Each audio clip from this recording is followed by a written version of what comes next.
মিথ্যা অভিযোগের ভার যে কত ভারী, যার উপরে পড়ে সেই ভালো বোঝে। আমার মেয়ের আজ গত ২-৩ দিন হলে খুবই জ্বর। একটু করে আসে আর একটু করে যায়। তো আমি আমার স্বামীকে জিজ্ঞাসা করছিলাম, "আপনার বাড়ি থেকে কেউ ফোন-টোন দেয় না? বুড়ির খোঁজ খবর কেউ নেয় না?" উনি আমাকে বলল, "ফোন তো দেই, খোঁজখবর তো নেই।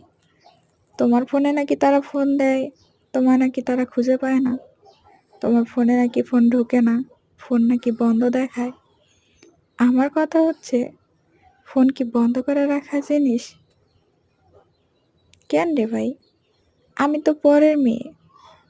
আমার সঙ্গে যোগাযোগ থাক বা না থাক, নিজের ছেলের সঙ্গে যোগাযোগ থাকলেই ভালো। আমার সঙ্গে বুড়ি থাকে সারাদিন। আমার কাছে একটাবার ফোন দিয়ে জিজ্ঞাসা কর, তাহলে তো মনে বুঝ দেওয়া যায়।